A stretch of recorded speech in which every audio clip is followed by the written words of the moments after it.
Minasyaitonirrajim. Bismillahirrahmanirrahim. Assalamualaikum warahmatullahi wabarakatuh. Testing check mic 1 2 3. Alhamdulillah ada kurang lebih dalam 20 orang rakan-rakan yang sedang berada dalam live sekarang ni. Boleh tak kalau sama-sama kalian bantu untuk double tap dan juga like. InsyaAllah kita naikkan sikit dulu engagement kita pergi sampai ke 1000 like yang pertama sebelum kita nak mulakan sesi perbincangan dengan lebih lanjut. Petang ni kita ada satu topik yang nak dibawakan. Kita akan bersama dengan seorang rakan yang akan membincangkan ataupun mengupas dengan lebih lanjut topik kita untuk petang ni. Saya pun dah tulis dah tajuknya dekat sini. Kenapa emas tak naik harga? So ada beberapa teori, ada beberapa konsep, ada beberapa formula yang dibaca. So mungkin ada kesempatan kita akan bincangkan sebentar lagi. Tapi sebelum tu sikit saja lagi. 25 orang, 26 orang rakan-rakan yang dah masuk dalam live sekarang. Boleh buat apa? Boleh sama-sama bantu untuk double tap dan juga like. InsyaAllah naikkan sikit engagement, pergi sampai ke 1000 like yang pertama sebelum kita mulakan sesi perbincangan dengan lebih lanjut. Sambil-sambil tu, kalian juga boleh komen, tulis salam dari tempat masing-masing. Okay? Semua yang ada dalam live sekarang, kalian boleh komen, tulis salam dari mana kalian sedang join live kita insyaAllah. Saya pun tak nak buang masa kita semua dekat sini. Pasal kita punya rakan pun dah masuk dalam live ni, dah ada dah pun dalam sesi kita. 9.45. RM200 Okay, so saya tak nak buang masa kita semua. Sama-sama jom kita mulakan sesi perbincangan kita untuk petang ini. A'udzubillahi minasyaitonirrajim. Bismillahirrahmanirrahim. Alhamdulillahirabbil alamin.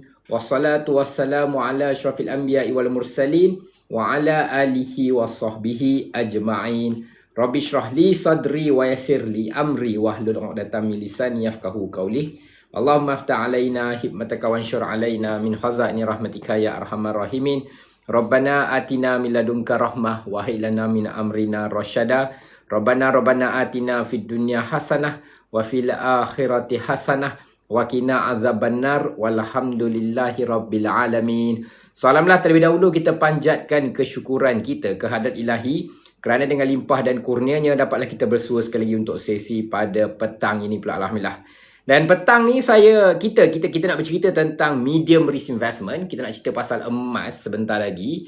Tapi sebelum nak cerita dengan lebih lanjut, saya nampak ada soalan-soalan dah masuk. Ada Asma Syahari, ada Zack kata salam dari Perak. Terima kasih. Ada Fidaus Syahari, Tuan Fidaus kita hadir dari Dungun, Terengganu. Mereka salam dari Taiping, Perak. Kemudian ada siapa lagi? Ada Abang Bedul kita dah masuk online. Kejap lagi aku jemput Set. So sebelum nak pergi ke topik pasal emas, sikit je saya nak update untuk siapa-siapa yang ada labur dalam kripto. Nampak hijau je semua dekat situ. Dia hijau yang tak banyak sangat, tapi ada lah. Ada yang 5%, ada yang 6%, ada yang 3%. Kalau Bitcoin dalam 2.5%, 4 ada, 5 ada, 4 ada. Boleh lah dekat sini ada dalam 5 juga. Saya tak pasti saya ada ke tidak yang untung. Sebab pagi tadi dah banyak dah saya jual. Kalau tengok petang ni, nampak gaya macam banyak saya dah let go dah pun saya punya pegangan. Itu cerita pasal kripto dan juga kita cerita sikit pasal saham sebentar lagi. Tapi sebab petang ni saya kira eloklah kita khusus kepada topik kita yang semasa. Kita nak bercerita tentang emas. Jadi untuk itu saya nak jemput Abang Bedul kita untuk masuk dalam live. Sebelum tu kita ada Puan Asmah. Sikitlah saya jawab soalan ni dekat sini. Beli emas secara ansuran kat kedai emas tu apa hukumnya? Bila kita membeli emas secara tertangguh, maka dia akan berlakunya riba nasiah dan juga riba aliyah. Itu kebimbangan yang akan berlaku lah. Sebab itu sebaiknya kalau nak betul-betul beli secara ansuran, guna kad kredit yang Islami. Supaya apa? Kita tak berhutang dengan penjual emas. Kita berhutang dengan pihak bank. Dia nampak macam sama tapi dia dua kontrak yang berbeza. Bila kita berhutang dengan pihak bank dah settlekan bayaran kepada kedai. So kita dapat emas tersebut, maka tidak berlakunya riba nasiah dekat situ. Tidak berlakunya kelewatan ataupun penangguhan pembayaran serta merta diselesaikan pembayaran dekat situ. Okey. Tapi itu menjadi intro kita untuk bercerita tentang emas pada petang ni. Okey. Pak Ayim dia kata ada setengah tempat dia kata hutang atas resit tu. Sebab itu yang lebih mustahak dia kena pastikan bila kita beli emas ni kalau boleh biar ada panel syariah lah, senang kata. Kalau boleh biar ada panel syariah. Kalau hanya sekadar kedai emas biasa dia tak ada panel syariah. Jadi kalau dia rasa macam dia buat ikut dia rasa itu yang kita bimbangkan lah. Kripto naik bang? Ya betul, kripto ada sedikit kenaikan. Tapi kita nak tinggalkan topik pasal kripto, nak tinggalkan topik pasal kontrak emas ni. Sebab topik kita untuk petang ni, saya dah berhubung dengan Abang Bedul kita pagi tadi. Dia pun dah pening kepala nak jawab soalan ni. Kita nak bincangkan kenapa bila perang berlaku, tengok-tengok emas macam tak ada apa-apa pun. Gitu je. Okay? Abang Bedul, apa khabar? Sihat? Alhamdulillah, sihat. Bismillahirrahmanirrahim. Alhamdulillahirrahmanirrahim. Wassalatu wassalam. Dengar suara? Dengar. Mantap. Alhamdulillahirrahmanirrahim. Alhamdulillah. Terima kasih Sudi ajak kita. InsyaAllah kita berbual sikit tengah hari ni. Okey. Ada kat mana tu? Ada kat kedai. Kita kat kedai ya bang. Kita kat tempat lain memang tolak tadi offer. Mantap. Okey. So, pagi tadi saya berhubung dengan Abang Bedul. Kita adalah 1-2 teori yang kita baca kan. So, saya pun ada kongsi dengan dia. Cerita pasal kenapa, dia bukan sekadar teori lah, ada beberapa jawapan saya terima juga dari rakan-rakan perancang kewangan yang lain semalam, so mungkin kita boleh bahaskan sebentar lagi. Tapi itulah, bila perang jadi, kebiasaannya orang meletakkan harapan kepada emas untuk naik melambung tinggi, tapi nampak gaya tak pergi all time high pun macam bulan 1 yang lepas. So itu soalan yang pertama, apa yang berlaku? Malah bukan saja tidak all time high, harga ada yang menurun pula. Jadi untuk Abang Bedul, saya serahkan pentas ni kepada tuan, dipersilakan. Okey, terima kasih Abang Gori kita, Abang Azrain kita. First of all, kenapa harga emas tak naik seperti sebelum ini? Maksudnya sebelum ni apa? Apa krisis sebelum ni yang kita boleh jadikan guide, boleh jadikan contoh yang membuatkan kita nak yang orang menjangkakan harga emas ni naik? Apa kejadian yang sebelum ni yang boleh kita guide Salah satu dia yang terbaru, yang paling hampir dengan kita adalah isu Ukraine-Rusia. Okey, masa Ukraine-Rusia, harga emas naik dengan sangat mendadak. Saya bagi contoh ini. Sorry lah gambar kecil sikit Okey. Masa Ukraine-Rusia punya isu, harga emas dekat sini. Once invasion berlaku, harga emas terus pecut ke atas. Itu pertama. Itu yang boleh dijadikan contoh mengapa orang menganggap sekarang bila ada perang sekarang ni boleh berlakunya kenaikan harga yang sangat-sangat tinggi walaupun dia tak terjadi. Kejap lagi saya akan bagi tahu kenapa tak terjadi. Pertama sekali, ada beza antara dua perang ni. Okey, ada beza antara dua perang ni. Ukraine-Rusia, dia berlakunya invasion. Apa maksud invasion? Maksudnya foot troop ataupun askar masuk ke wilayah orang lain ataupun wilayah negara lain dan melakukan penaklukan ataupun invasion. Sekarang ini dekat dekat Iran ini apa yang berlaku adalah serangan udara sahaja. Okey, serangan udara saja. Apa kelemahan serangan udara ini? Dia takkan dapat melakukan penaklukan kepada sesebuah negara. Memang berlaku serangan, memang berlakunya kematian, pengambilan nyawa, memang berlakunya kemusnahan. Akan tetapi untuk sesebuah kuasa nak menawan sesebuah kuasa, dia takkan berlaku hanya dengan air attack saja. Dia perlu adanya foot troop, ground invasion, yang mana dengan adanya ground invasion ini dia boleh meruntuhkan sesebuah kerajaan dan daripada situ sepatutnya berlakunya regime change yang Trump nak sangat. Okey, itu secara teorinya lah. Okey, apa beza kedua-dua ni? Itu beza je. Dan amat sangat susah, saya yakin orang 170 orang yang tengok ni sangat arif dah sekarang, yang untuk nak melakukan ground invasion dekat Ukraine ni adalah sesuatu benda yang mustahil. Sebab apa? Dulu pun kalau 1980-an tak silap saya, bila mana Iran dan juga Iraq ini berperang, Iraq tak dapat nak masuk jauh. Walaupun perang tu satu tempoh masa yang lama, 8 ke 10 tahun kalau tak silap, tapi Iran tak dapat nak masuk begitu dalam ke dalam Iran. Sebab apa? Iran ni dia sangat geografi dia sangat-sangat menjadikan dia ada satu tembok semula jadi yang membuatkan susah orang luar nak masuk ke dalam. Okey, itu beza dia. Beza dia, saya ulang balik, beza dia untuk untuk Ukraine dan Rusia ini dia berlakunya invasion. Even sekarang ni pun tak silap saya lebih kurang 3 wilayah Ukraine dah ditawan oleh Rusia. Okey, dan bezanya sekarang Iran dia tak dapat nak bawa masuk foot troop walaupun ada usaha, tapi usaha tu tak berjaya. Itu antara beza isu Ukraine dan juga Rusia. Okey, itu daripada segi teknikal perangnya lah. Okey, dan teknikal perang ni dia menghasilkan benda lain pula daripada sudut ekonomi pula. Daripada sudut ekonomi, semasa ekonomi dan juga masa jugalah, ini berkait rapat. Semasa Ukraine Rusia tu dulu, pada tahun 2022, kita ni baru nak keluar daripada COVID-19. Okay, masa COVID-19 duit itu banyak tersimpan. Even inflasi pada masa tu pun adalah, ni inflasi, bukan ni kata kalau inflasi pada masa tu pun sangat-sangat rendah. Even kita dekat Malaysia pun, Malaysia punya inflation masa tu sekitar inflation rate 5 years. Sekitar Julai berada pada paras 2.2. Masa tu baru kita nak pick up balik inflasi kita.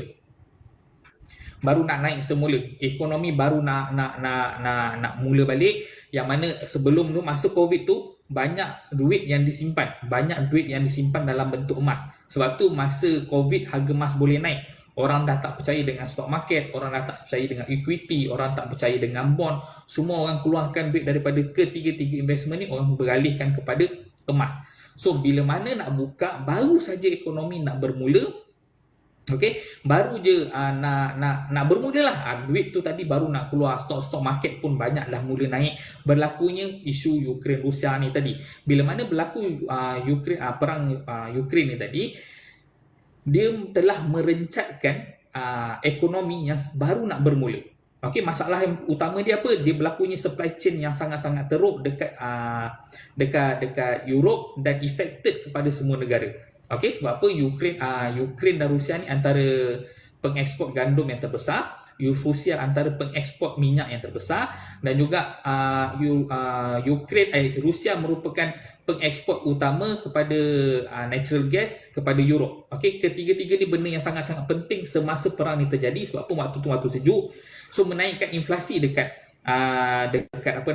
dekat Europe. So bila mana berlakunya inflasi dekat Europe, itu yang membuatkan harga emas naik dekat Europe. Okey, sebab apa? Orang nakkan secure, orang nakkan security, orang nakkan safe haven. Betul ya, itulah safe haven. So masa tu ekonomi belum masih lagi pulih sepenuhnya, dan orang memilih emas sebagai safe haven mereka. Okey, sebab tu harga emas boleh naik pada masa tu. Dan dengan berlakunya krisis yang ini, okey, orang masa tu pun masa ni pun sama. Orang heboh nakkan WW3, World War 3. Okey, orang heboh nak World War 3, dan itu menaikkan lagi kenapa harga emas ni boleh naik pada masa itu. Tetapi situasi dia berubah bila mana berlakunya isu Iran ni sekarang. Okey, bila mana isu Iran, pertama sekali US tak ada siapa yang nak support dia melainkan negara Lang Natubah tu.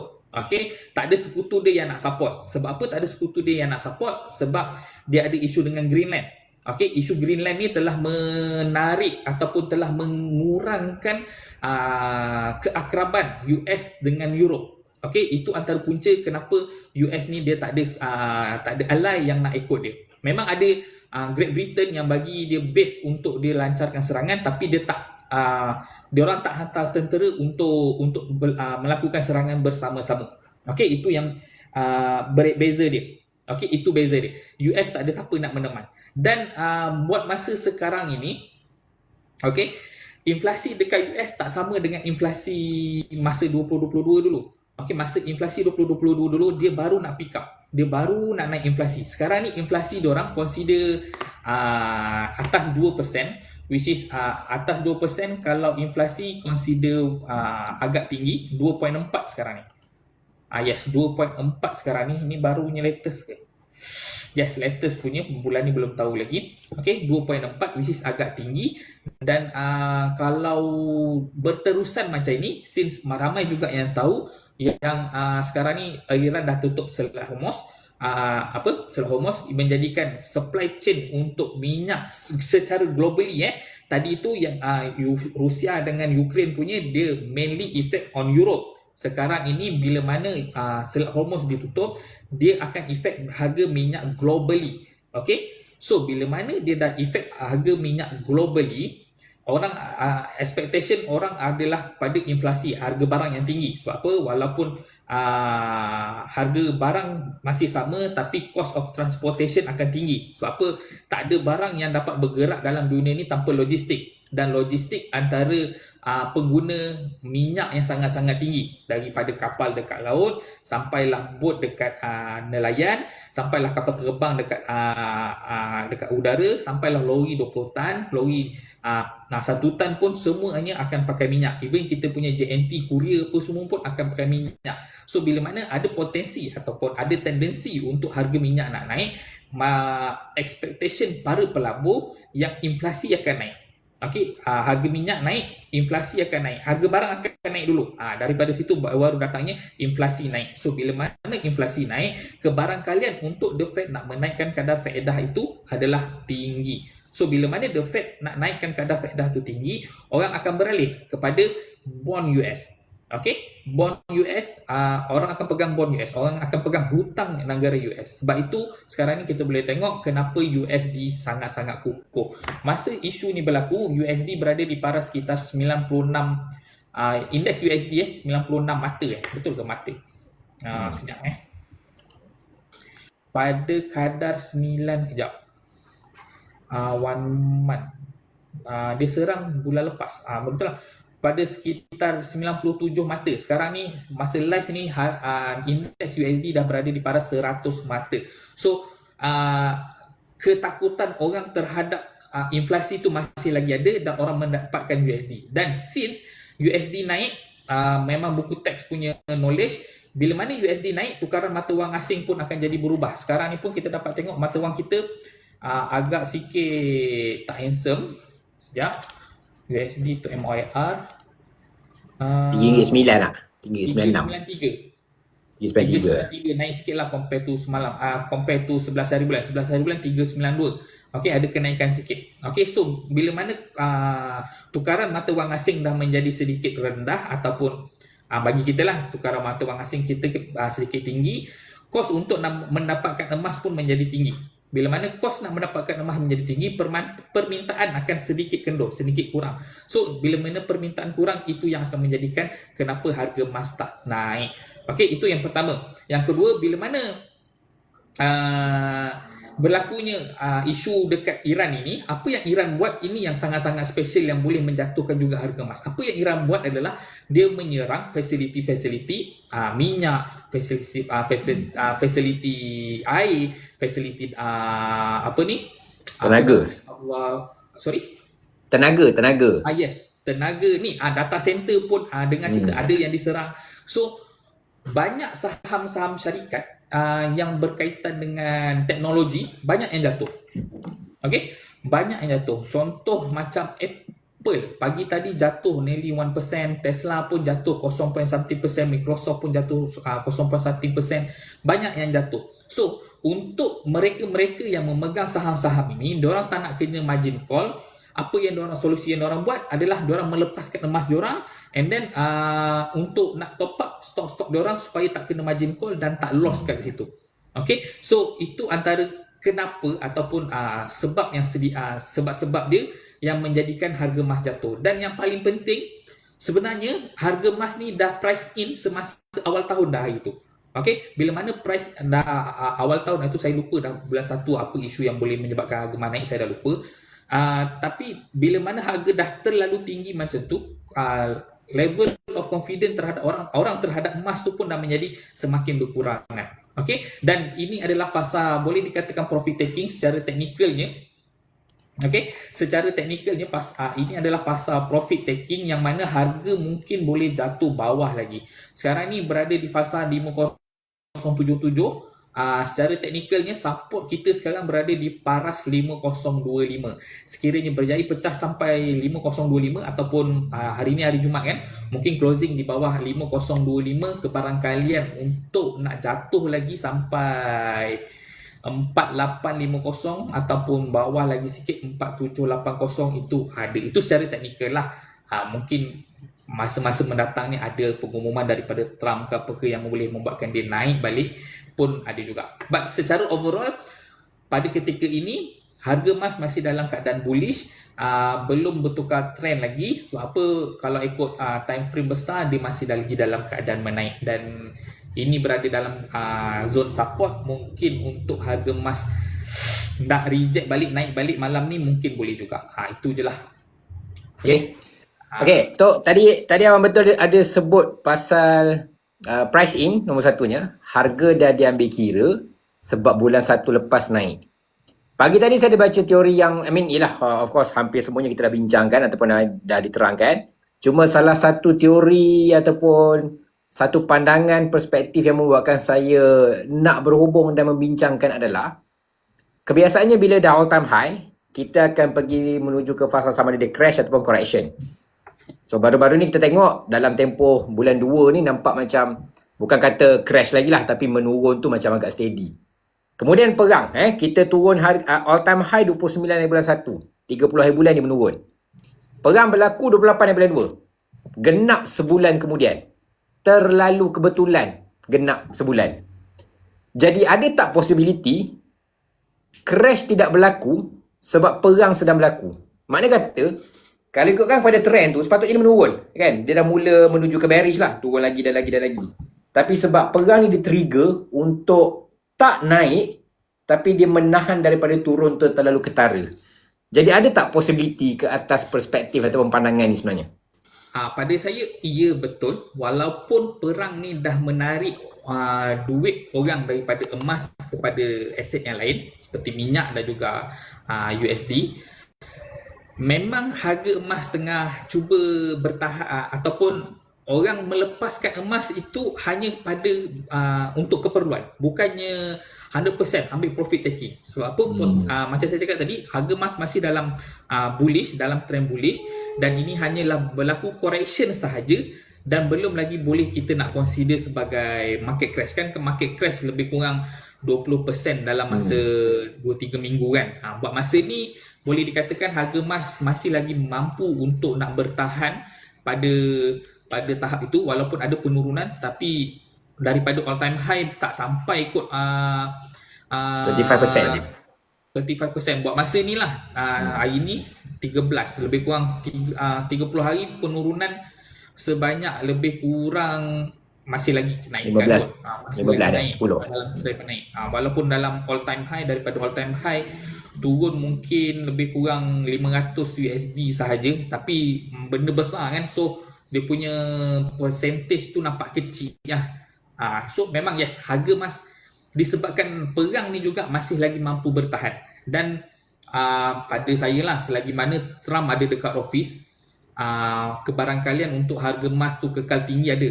Sebab apa? Market jadi takut tu dengan dia. Kita ambil pengalaman daripada Trump 1.0 dulu.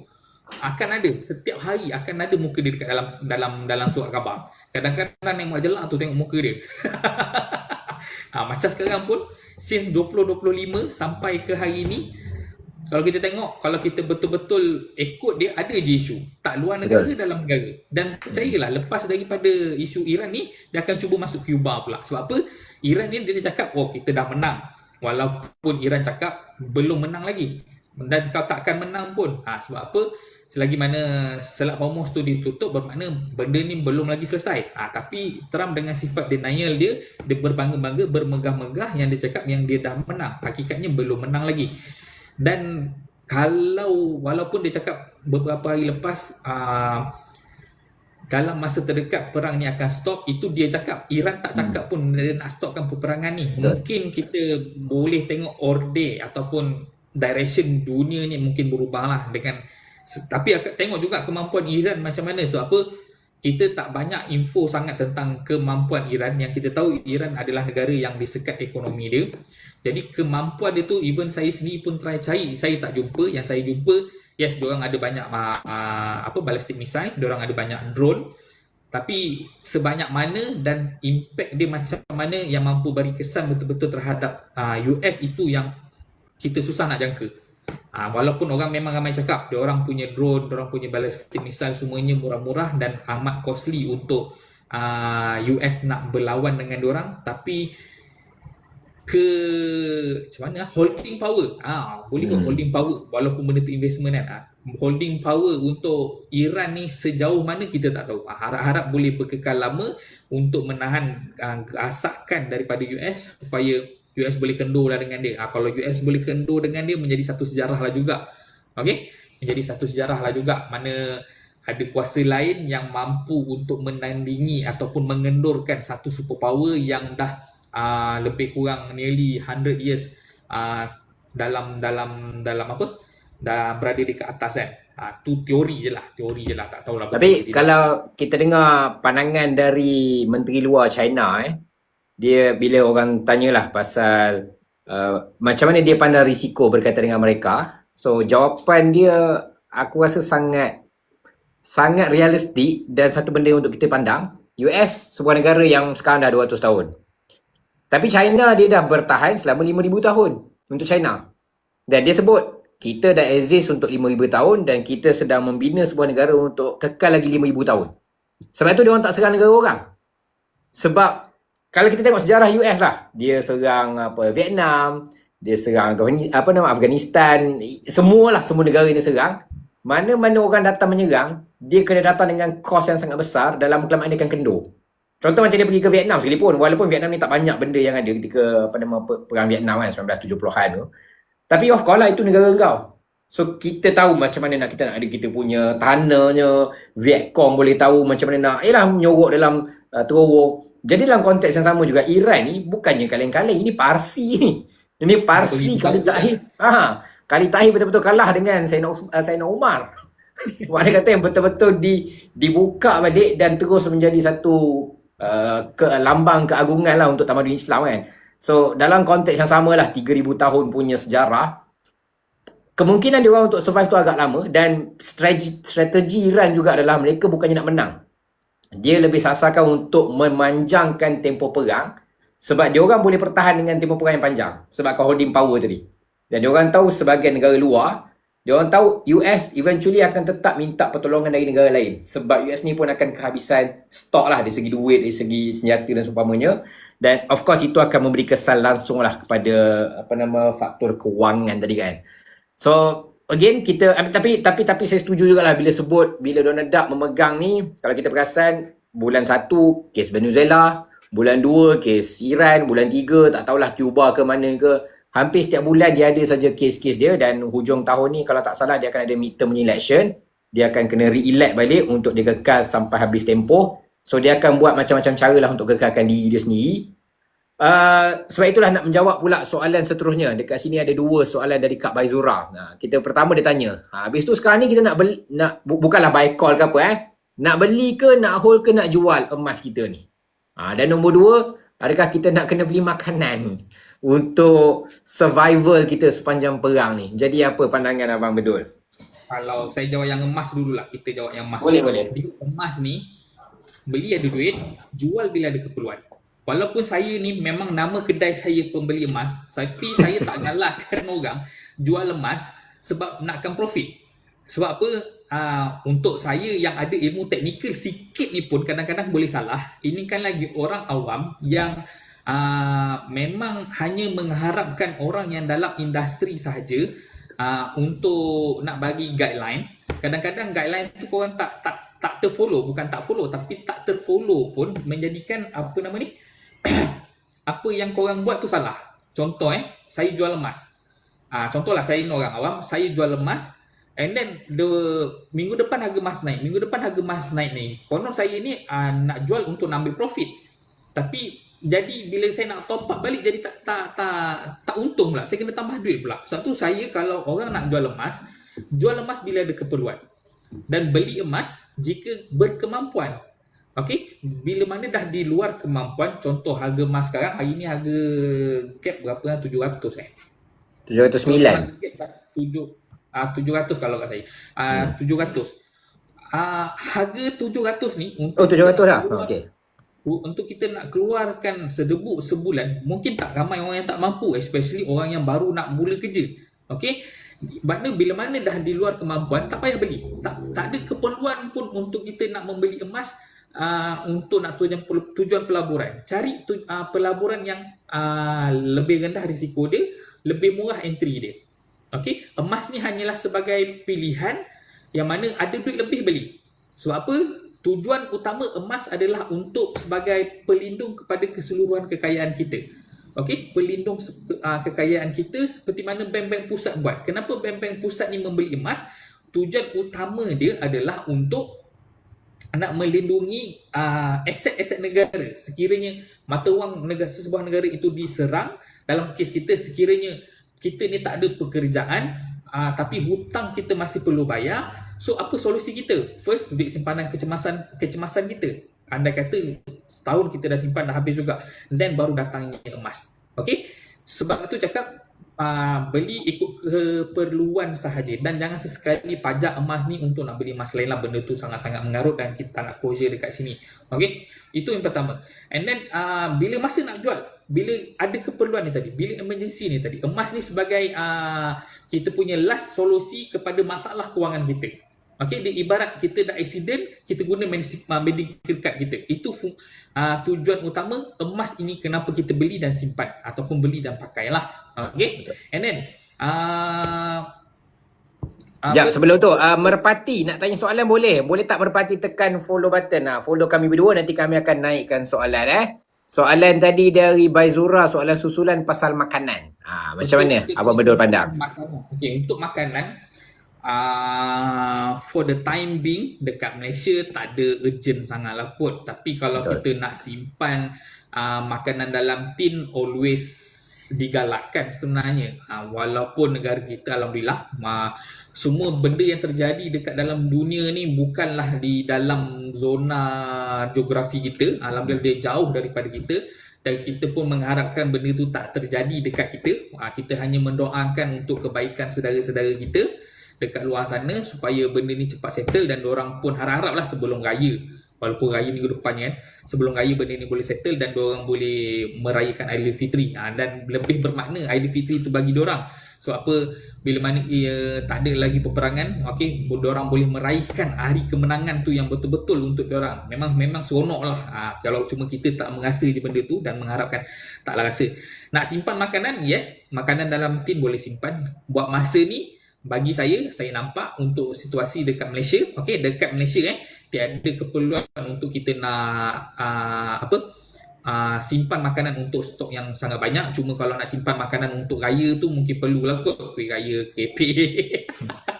Tapi mungkin satu sebab yang membuatkan orang rasa macam panik sikit lah berkaitan dengan simpan makanan ni, disebabkan oleh kenaikan harga minyak. So yang saya nampak paling ketara ataupun kritikal, kita bukannya simpan makanan sebab nakkan perang tu. Perang insyaAllah dia tak sampai ke sini. Yang sampai ke sini lah kenaikan harga minyak. Dan PM pun dah jelaskan 2 hari lepas. Malaysia kita ada bekalan insyaAllah selama 2 bulan sehingga ke hujung Mei. Cumanya kalau kita tengok pada diesel semalam, kenaikan harga dah sekitar 20%. Dari harga RM3 awal-awal tahun itu hari, sekarang naik sampai ke RM4. Tinggi lah dekat situ. Jadi eventually lah, kalau dia berterusan selama 2-3 minggu pun, tak payah pergi ke 2 bulan, 2-3 minggu saja, perniagaan-perniagaan yang bergantung pada diesel, tak payah pergi lain. Contohnya bazar Ramadan. Mungkinlah bazar pun habis dah minggu ni kan. Orang niaga bazar ada yang pakai Hilux. So mereka ni bukannya peniaga yang, kalau kita bayang orang pakai Hilux ni kontraktor mewah-mewah semua, tidak. Ini yang memang jenis, ialah pergi ke tapak event, pergi ke sana sini. Dengan kos diesel yang naik sampai ke RM4, of course mungkin ada awal-awalnya kita boleh dapat lagi kad tu untuk cover dalam RM200. Tapi 200 kalau nak cover dengan kenaikan sekitar 20% dekat sini dah agak tinggi dekat situ. Jadi dalam hal ni, peningkatan kos barang mentah tu mungkin akan terkesan lepas raya tu kita akan nampak. Jadi atas faktor ni saya setuju dengan apa yang Abang Bedul kata, nak simpan sikit makanan yang macam makanan tin tu semua okey. Tapi kalau kau sampai beli ayam 3-4 ekor memang nak stock up, pada saya belum lagi lah kot sampai ke fasa tu kot. Itu macam kurang sikit lah keperluan dekat sana. Okay? So sikit lagi. Ada pula soalan susulan dekat sini. Masih lagi bercerita tentang emas. By the way, kepada yang baru saja masuk dalam live, boleh tekan follow button dekat Financial Gori dan juga Abdul Hafiz dekat sini. Sambil-sambil tu boleh bantu untuk double tap dan juga like. Kita masih bincangkan tentang apa impact perang ni kepada harga emas. So soalan susulan dari Merpati 105, dia tanya, jadi perlu ke kita tukarkan emas yang dalam akaun? Contohnya macam Gap, kalau dekat Public Gold, ataupun beli dekat bank Islam Biga, Maybank Miga, ataupun KB Gold, ada uncang emas. Perlu ke tukar ke fizikal? Macam mana Abang Bedul pandang? Sekali lagi, saya bagi our current situation yang dekat Malaysia yang Alhamdulillah masih lagi aman, masih lagi dalam keadaan baik-baik?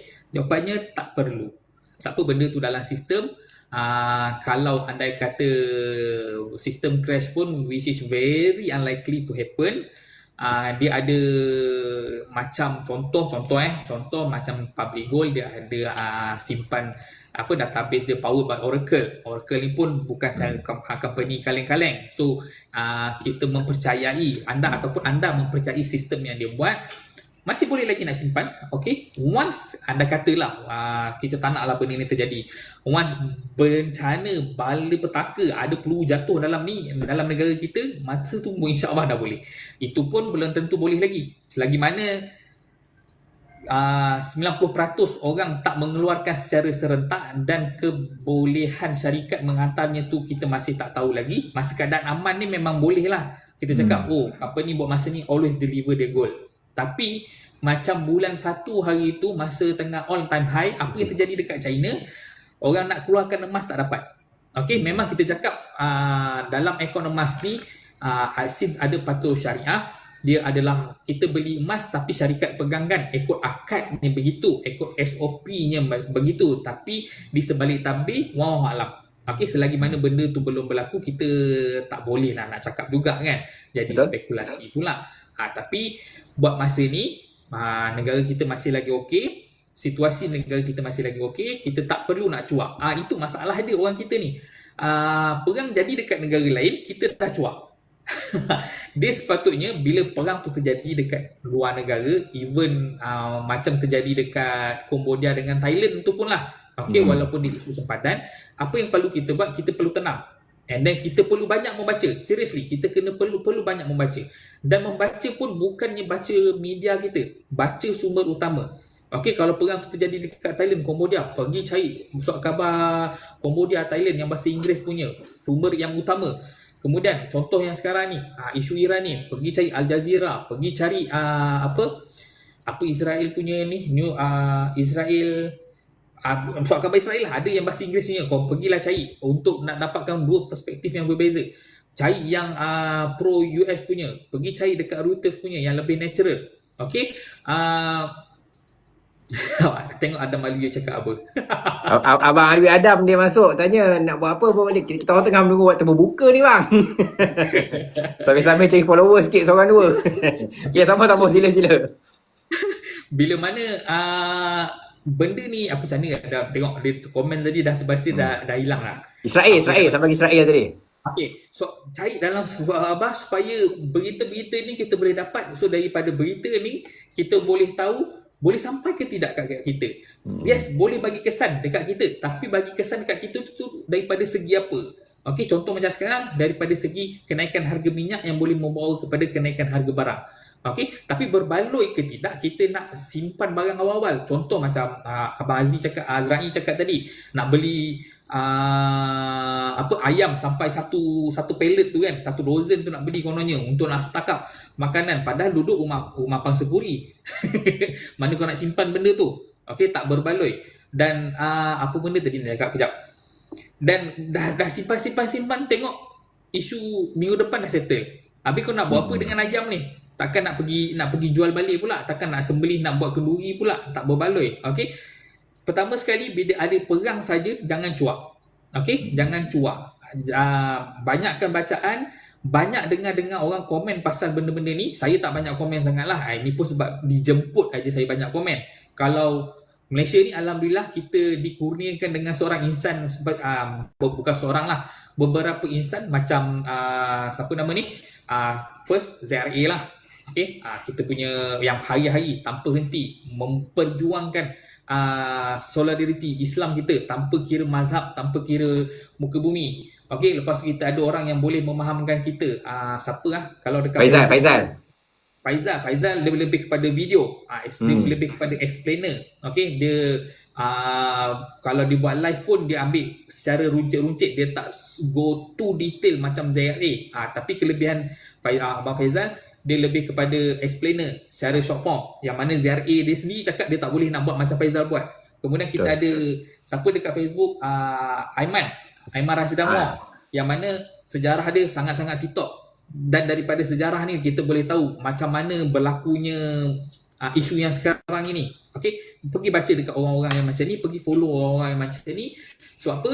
Dengan mengetahui sejarah, dengan mengetahui politik, dengan mengetahui geopolitik, kita akan ambil tahu pasal ekonomi juga. Once kita dah ambil tahu pasal ekonomi, lebih mudah untuk kita nak mengatur kewangan kita daripada segi simpanan, bila masa nak simpan, bila masa kita perlu lebihkan kepada pelaburan, dan bila masa kita nak buat simpan cash, bila masa kita nak simpan saham, bila masa kita nak simpan emas. Okey, sebab apa? Saya belajar emas ni dulu, saya kenal emas. Daripada kenal emas, saya tahu pasal duit. Daripada pasal duit, saya tahu pasal ekonomi sikit-sikit. Tahu pasal politik sikit-sikit. Tahu pasal geopolitik sikit-sikit. Sebab apa? Dalam dunia ni, dia adalah closed loop system. Tak mungkin sesuatu benda terjadi, takkan bagi efek kepada sesuatu benda yang lain. Okay? So, dah nak pandai pasal kewangan, kena ambil tahu pasal geopolitik. Even sekarang pun macam Warren Buffett, daripada tahun lepas dia dah cakap yang dia lebih banyak simpan cash daripada simpan saham. Okay, so itu pun mungkin boleh jadi indikator kepada kita. So apa, Warren Buffett buat macam tu, dia tak nak ada volatility dalam pegangan saham dia. So in either way, walaupun saya seorang peniaga emas, pembeli emas, pencinta emas, in fact saya punya simpanan emas lagi banyak daripada simpanan duit, saya suka nak nasihatkan kepada 272 orang kat sini yang cash is king. Cash is always the king dalam dunia kewangan ni lah. Okay, walaupun kalau korang dengar ejen emas, emas akan bernilai pada sampai hujung hayat ke apa ke bla bla bla bla, tapi pada masa tu emas tu kita dah jadikan pasal sebagai duit, bukannya pakai dia sebagai komoditi. Okay, dah lain dah tu. Ustaz Nasai pun betul juga. Tu Haji Nasai pun betul juga, antara yang kita boleh rujuk. Sebelum tu ada Siti Hajar punya soalan. Siti Hajar nak tanya soalan, boleh tekan follow button, follow Financial Gori dan juga Abdul Hafiz. Nanti kami akan angkat soalan Siti Hajar. Sekarang saya nak petik sikit komen dari Tuan Bakri dan juga ada satu lagi komen saya terlepas pandang tadi. Tapi saya nak cakap juga sedikit setujulah berkaitan dengan cash is king. Kalau kita tengok dalam pasaran saham sekalipun, I mean, dia bukanlah terkesan semata-mata disebabkan oleh kejadian yang berlaku ni. Tapi inilah contoh dekat depan saya ni ada dalam 3 kaunter yang saya nampak lumayan lah untuk saya masuk. But again, kalau ada cash, ini cerita kalau lah kan. Cerita kalau ni kat sisi ada 3. Okay? Kalau ada cash, maka sedap lah nak buat keputusan untuk membelinya. Tapi sebabkan cash is tak berapa nak king sangat, jadi kita duk pandang je lah dan berangan-angan kalau dapat beli. But anyway, ada 2 soalan. Bunga Kurma tanya, kenaikan harga minyak, naikkan inflasi, adakah ini akan turunkan nilai RM? Kalau berlarutan agak lama, dan kita kena tengok juga OPR, bulan 1, bulan 3, insyaAllah Bank Negara pun akan umumkan, FOMC, US pun akan umumkan juga bulan minggu depan kalau saya tak salah. Kita tak jangkakan ada pergerakan lagi lah untuk bulan ni, tapi kalau berlaku saja pengumuman yang mungkin sedikit di luar jangkaan, maka akan memberi kesan terutamanya kepada OPR. Tapi satu lagi ni, bila Abang Bedo cakap tadi tentang pentingnya memahami sejarah, ini contoh komen dari Tuan Bakri. Kalian boleh cari komennya sebab saya tak boleh nak pin. Ada kemungkinan tak sejarah pasaran perang Iraq yang dulu pernah berlaku tahun 70-an, lepas perang emas akan sideway yang lama. Harga emas akan mendatar agak lama disebabkan oleh perang. Saya percaya boleh, sebab lama kelamaan orang akan jadi tepu. Terutamanya selepas Donald Duck dah turun daripada menjadi presiden. Kok lah hujung tahun ni tiba-tiba orang Amerika semua buka mata, tak nak undi balik dah dia. Mana tahulah kan, wallahualam. Lama kelamaan akan jadi kendur. Sebab pasaran kewangan dia akan bergerak mengikut juga pada sikap manusia. Contoh macam kita sebut tentang FOMO tadi. Harga minyak boleh, harga kaunter minyak boleh naik melambung tinggi. Harga emas boleh naik melambung tinggi. Satu disebabkan oleh berita, tapi kedua disebabkan oleh tindakan manusia yang membuat keputusan beramai-ramai membeli tadi. Contohnya bila kita sebut buy on news, sell on rumours. Kalau dalam dunia saham ataupun dunia pelaburan, bila tukang kasut bercerita tentang satu-satu saham, time tu eloklah kalau kita jual. Bulan 1 yang lepas, insiden ni berlaku depan mata. Hari di mana harga emas jatuh, 30 Januari. Saya ingat tarikh ni sebab masa tu cousin saya tunang. Cousin saya bertunang, balik ke kampung, cousin tunang. Ni saudara mara, sepupu ni semua cerita pasal nak beli emas. Bayangkan sebelum ni orang balik kampung tak cerita pasal beli emas. Hari tu saya buat keputusan untuk jual emas saya. Bila banyak tengah menunggu ni, rombongan lelaki datang, pakcik-pakcik, sepupu-sepupu tanya, kau ada beli emas tak sekarang ni? Masa tu saya decide buka Miga, saya jual emas saya. Dan ternyata benar, hari yang sama juga harga emas turun. Makna kata FOMO tu sedang betul-betul kau-kau. Minggu lepas, minggu ini, orang mula bercerita tentang membeli saham kaunter berkaitan dengan minyak. Tak pernah-pernah orang nak cerita pasal beli kaunter saham minyak ni. Maknanya apa? Time itulah juga saya jual. So, tindakan ataupun behavior, sikap manusia ni sangat memberi satu petanda lah, ataupun penunjuk kepada pergerakan kewangan. So, atas faktor itulah juga. Kalau Abang Bedul sikit macam mana pandangannya? Emas akan sideways. Sebab saya percaya bila dah terlalu lama harganya menaik ni, so, yelah, things that went up will go down as well, kan? Eventually dia akan turun juga. So kalau sekarang tak crash, maka dia adalah crash yang tertangguh. Kalau pada masa zaman 1980-an ni, yes, memang ada perang Iran dan juga Iraq, tapi dia lebih kepada regional punya isu. Betul. Dia tak bagi kesan kepada harga minyak. Dia tak terjadi macam masa 1970-an punya oil embargo, yang masa bila Arab bergabung nak lawan dengan negara Laknatullah. Apa yang King Faisal buat masa tu sampai dia di Kek, dia telah menyekat untuk menjual minyak ke US. Sebab apa? Dalam USD. Dia bukan dalam USD, dia sekat terus nak jual minyak ke US. Sebab apa?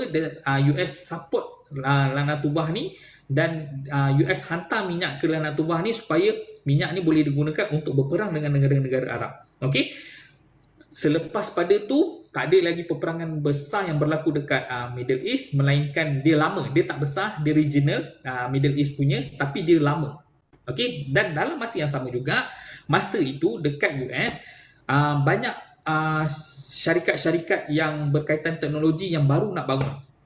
So, pada masa tu, antara salah satu je kurang kesedaran mengenai simpanan emas ataupun pelaburan emas. Sebab apa? Pada 70-an, 80-an ni, emas ni baru sahaja ditarik ataupun diputuskan hubung kaitnya dengan USD, yang mana orang tak pandang sangat dengan emas. Dan pada masa tu ekonomi dekat US tengah very laju, tengah booming betul. Banyak syarikat yang sekarang ni, kalau Silicon Valley punya syarikat yang berkaitan teknologi tengah nak grow. So orang fokus dekat teknologi punya bidang. Okey, masa inilah kita dengar syarikat-syarikat macam apa? Syarikat-syarikat teknologi lah, Microsoft, Amazon, Apple pun 1980-an mula nak naik. So orang lebih tertumpu kepada saham-saham syarikat berbanding dengan emas. Emas ni orang hanya mula pandang masa tahun 2000. Tahun 2000 apa terjadi? Bila masa dot-com bubble berlaku. Okay, tahun 2000 dot-com bubble berlaku, and then disambut pula dengan mortgage bubble, housing bubble yang berlaku pada sekejap Okay, sila. Sekejap. Dia pause sekejap, ada telefon. Do not disturb. Okay. Okay, sorry, lupa nak tekan. Dot-com bubble. Kemudian dia sambut pula tahun 2008, 2000 dot-com bubble. Kemudian kita ada 2001 World Trade Center, dan masa tu juga invasion of Afghanistan, dan juga 2003 invasion of Iraq. And then disambut pula 2008 housing bubble, mortgage bubble. And then 2008 sampai menjadi kot sampai 2012. Masa tu memang harga emas naik dengan sangat-sangat mendadak. Okay, then 2012 Federal Reserve dah buat quantitative easing untuk nak menaikkan semula syarikat-syarikat ni semua, pinjaman jadi mudah. So orang tarik balik kepada syarikat-syarikat, duit mereka kepada syarikat-syarikat. Dan masa ni kita dapat tengok harga emas jatuh dengan sangat banyak, nearly 60% jatuh pada masa tu. And then pada 2016 kita ada Trump 1.0 yang menyebabkan harga emas naik dengan sangat-sangat mendadak. Dalam Trump 1.0 kita ada COVID, and then kita ada Ukraine Rusia, and then kita ada Gaza 7 Oktober 2023, and then sampai sekarang lah kita ada Trump 2.0, and then until now lah. Tu yang pada zaman 1980-an tu, kenapa harga emas tak naik, kenapa harga emas sideways, dia lebih kepada kesedaran. Even kita dekat Malaysia pun kesedaran masa tu sangat-sangat kurang. Okay, kesedaran dekat Malaysia hanya muncul selepas tahun 2008 bila mana public gold boleh dikatakan sebagai nak kata sebagai pioneer pun boleh juga, walaupun sebelum tu kita ada Kuwait Financial House yang menawarkan Economast.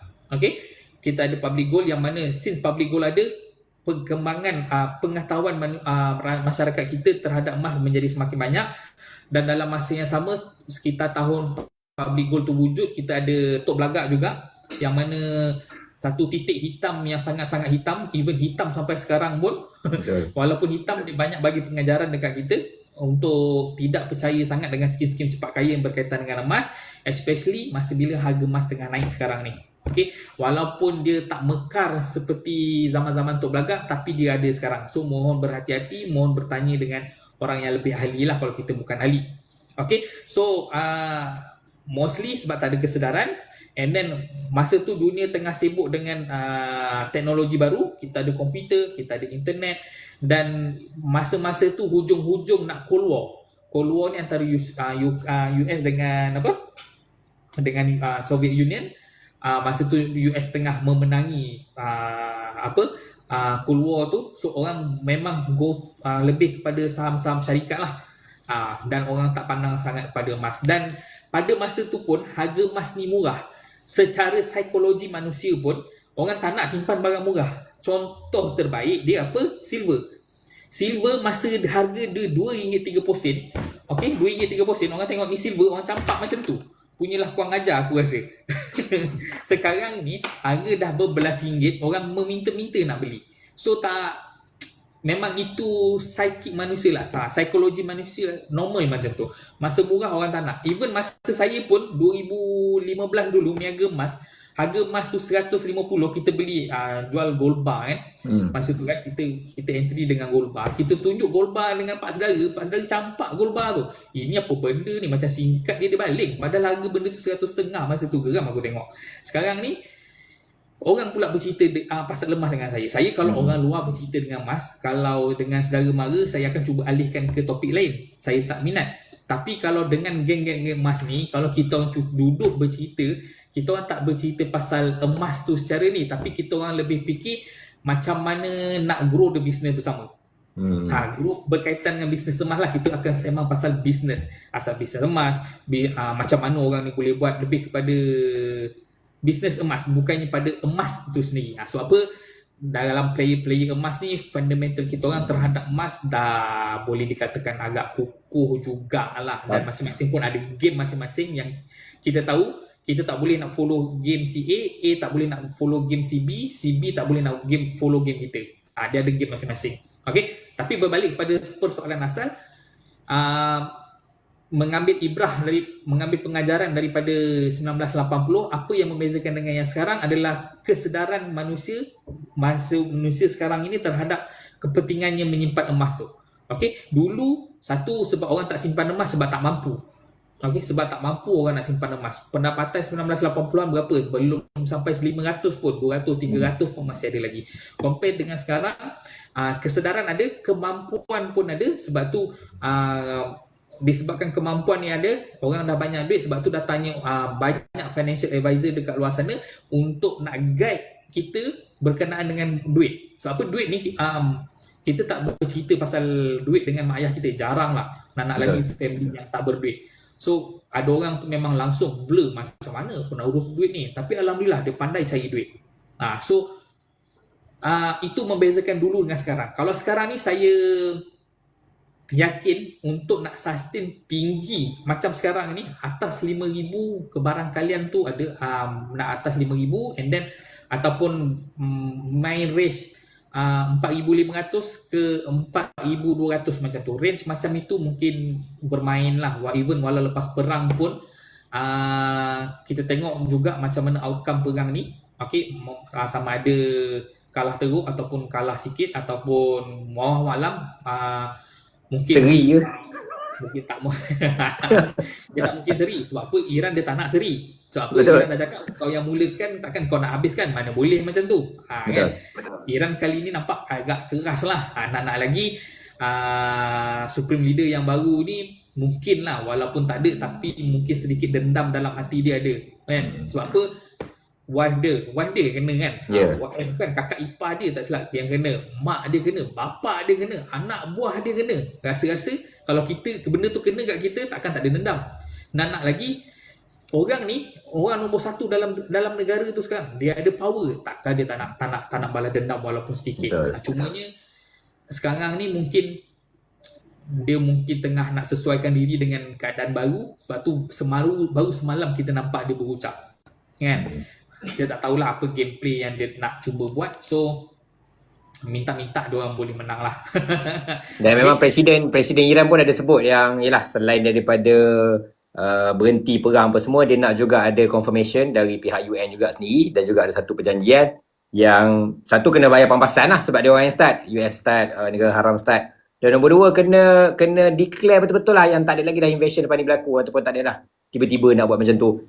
Cuma nak jawab sikit soalan Siti Hajar dekat sini. Atas faktor yang kita bincangkan sebentar tadi, kita balik semula ke asas dalam perusahaan kewangan. Bukan bermaksud sebabkan ni perang berlarutan lama sangat kita terus jual semua emas kita, tidak. Tetap juga balik semula kepada keperluan dan juga kemampuan kita. Kalau ada cash in hand yang masih lagi boleh membantu untuk kita teruskan kelangsungan hidup, fokus pada cash in hand kat situ. Tak perlu cairkan emas pun tak apa. Cairkan emas bila keadaan dah mula mendesak ataupun dah ada keperluan lah yang sampai dekat sana. Satu lagi soalan tadi saya nampak kejap Kemungkinan. Sambil-sambil tu yang ada dalam live ni, jangan lupa tekan follow button dekat Financial Gori punya account dengan Abang Bedul kita punya account. Kita habis dalam 4.15 insyaAllah.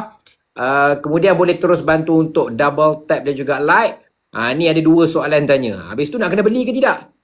Rohizan Mat Ali juga dia tanya, betulkah harga emas tu naik? Benar-benar harga tu naik atau sekadar kejatuhan nilai mata wang? Itu balik semula ke fundamental lah. Ada demand, ada supply. Tapi sikit lah sebab kita cerita ni panjang. Nur Khairul Bariyah Baharun, dia tanya, ada terbaca yang bulan Mac adalah bulan terbaik membeli emas. Apa pandangan Abang Bedul kita? Adakah kita beli emas ikut bulan? Macam tu soalan saya. Yelah, kalau bulan tu ada duit, bolehlah beli bulan tu. Kalau tak ada bulan tu, bolehlah juga. Kalau ikutkan sebelum adanya perang ni, kalau sebelum adanya perang ni, kita berpegang kepada demand daripada China. Saya pun sendiri berpegang pada demand daripada masyarakat China, bukan PBOC. Negara. Bukan negara, tapi demand daripada masyarakat China. So apa, masyarakat China ni diorang adalah masyarakat yang menyimpan. Dia tak sama macam orang kita, tak naklah sama dengan orang kita. Dia tak sama macam orang US. Orang US ni dia punya cara berbelanja adalah dengan cara berhutang. Okay, so bila mana lepas Chinese New Year kita dapat tahu diorang pun dapat banyak ampau, sepatutnya permintaan ataupun demand daripada diorang tu akan ada peningkatan. Okey, yang menyebabkan harga emas boleh naik selepas CNY. CNY which mean bulan lepas lah kan. Okey, bila mana dapat 3% rakyat Cina membeli emas pun dah bersamaan dengan 100% rakyat Malaysia membeli emas. 1.4 bilion darab 3% dah bersamaan dengan 30 million dah, 30 juta. Dah menghampiri dengan kita punya rakyat dah. Okey, 30 juta, kalau seorang beli segram, dah lebih kurang 30 tan, 3,000 tan. Malah nak tekan kalkulator pula kan. Dah lebih kurang bertantan lah, senang cerita. So, itu boleh drive the price of gold untuk naik. Untuk nak kata bulan Mac, kenapa bulan Mac ni terbaik nak beli emas? Kalau ikutkan daripada 2023, 2024, 2025. 3 bulan ni, The Fed menaikkan kadar faedah. The Fed menukar kadar faedah mereka, menjadikan harga emas tu naik pada bulan-bulan ini. Okey, kalau tak percaya boleh tengok balik. Sekejap. Malah tak ada pula kat sini. Ada grafnya kat sini tapi nak tunjukkan korang tak ada pula. Sekejap kadar faedah. Untuk 3 tahun kebelakangan ni lah. 5 tahun. March 2023. Mac 2023 harga naik, kadar faedah naik. Sorry, bukan naik, dia turun. Mac 2023 dia naik, Mac 2024 dia turun, dia maintain. 2025 salah lah tengok. 2024 dia turun, 2025 dia maintain. Okey, itu yang menjadikan harga emas boleh jadi naik. Sebab apa? Ada penurunan dalam kadar faedah, orang dah tak nak menyimpan emas, orang akan tukarkan kepada emas balik. Dia bukan berbalik kepada jawab soalan tadi, dia bukannya tengok bulan, dia tengok apa data ekonomi yang keluar, apa yang berlaku dekat dalam dunia. Okey, kita nak beli emas, kita jangan tengok pada perayaan. Kalau macam lepas raya Aidilfitri ni harga emas naik lah, tak. Untuk Malaysia je Aidilfitri ni meriah. Kalau luar negara orang sambut macam hari biasa je. Kalau dekat Mekah pun orang pergi semayang Aidilfitri je. Lepas tu dah berlaku urusan. Dia pagi je sambut. Tengah hari dah tidur. Pagi je sambut. Kita je sambut sebulan. Okey, orang-orang lain tak sambut sebulan. Kalau Deepawali, yes boleh. Sebab apa? Deepawali dengan Chinese New Year, yes, boleh menggerakkan harga emas, tapi dia bukannya bersifat berterusan. Dia lebih bersifat sementara. Sebab apa? Ada kenaikan demand pada masa tu. Okey, macam China dia banyak bullion, which is emas simpan. Kalau macam India, dia lebih kepada emas pakai. Sebab apa? India merupakan negara terbanyak penggunaan isi rumah untuk emas dalam dunia. Okey.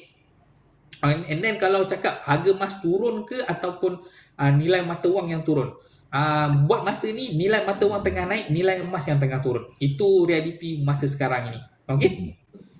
Buktinya mana kita dapat tengok pada tukaran mata wang asing kita lah. Kita dapat tengok mata wang kita turun. Okey, sebab apa mata wang kita turun? Sebab USD tengah kukuh. Tapi secara keseluruhannya, adakah mata wang kita melemah?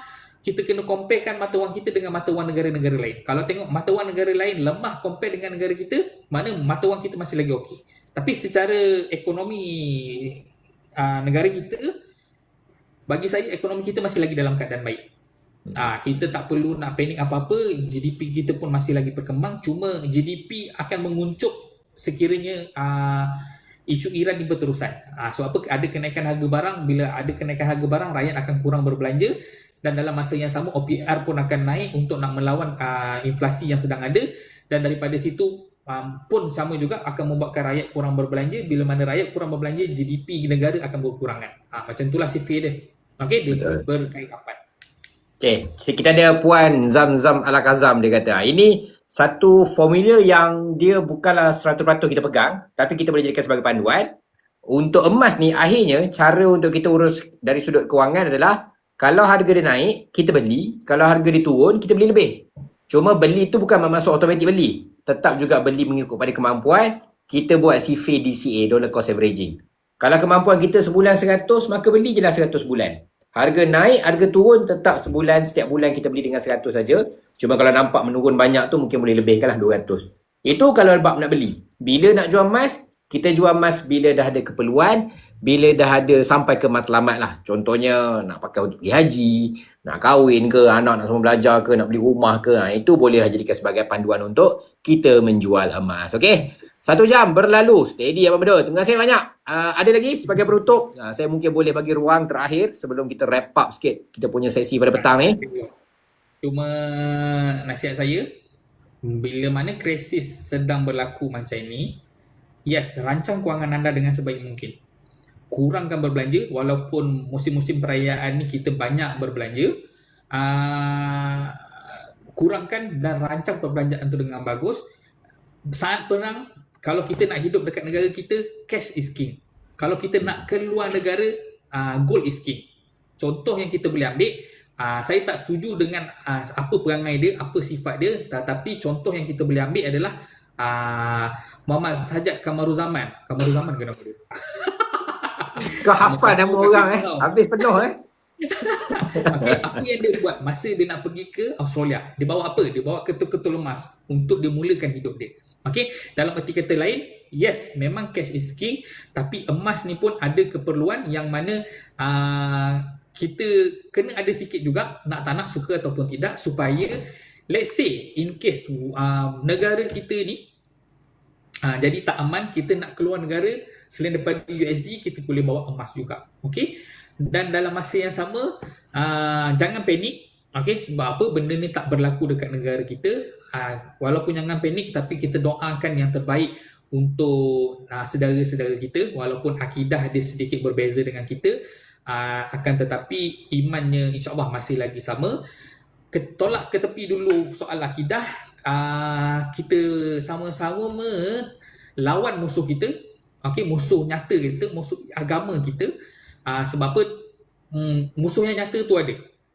Bab akidah ni kita boleh tukar. Kita boleh nasihatkan dia, kita boleh berbincang, duduk, bermusyawarah. Okey, untuk nak kembalikan akidah ni, mungkin ada jalan tengah yang kita boleh ni. Tapi buat masa ni, sama-sama kita support Iran dalam ni. Saya cakap jujur, saya akan support Iran. Saya tak akan berbelah bagi, okey, dengan harapan Iran mampu membawa orde baru ke dalam dunia. Bukan tak nak kata orde dunia tu salah juga, tapi membawa sedikit perubahan ke dalam dunia yang mana mampu beri pengajaran kepada mereka yang walaupun mereka mempunyai duit, mereka mempunyai teknologi yang sangat-sangat canggih, tetapi dia tak boleh suka-suka nak masuk negara orang secara sesuka hati. Okey, kalau mungkin dulu dia boleh buat kepada Vietnam, Iraq apa semua, tapi dunia sekarang dah berubah. Dunia sekarang berada di persimpangan adikuasa, yang mana dalam senyap China mungkin sedang naik. Okey, kalau tak China pun mungkin India, walaupun lambat lagi, tapi mungkin Rusia. Okey, tapi yang boleh kita nampak dengan jelas sekarang ni adalah China. Okey, ini adalah bibit-bibit dotted line kejatuhan sebuah empire. Macam Abang Azrain cakap tadi, dengan setiap empire itu ada turun dan naik. Dan sekiranya dia pergi menjajah negara orang lain, kebarangkalian untuk dia nak jatuh tu semakin ada. Yes, memang betul. Kita belajar sejarah pun, sejarah-sejarah empire dunia pun memang banyak yang berlaku. Even suka ataupun tidak, sejarah Uthmaniyah sekalipun selepas perang dia jatuh juga. So memang peperangan ni satu benda yang tak baik, dan kalau boleh kita nak elak, kita elakkanlah. Okey, itu sajalah kot.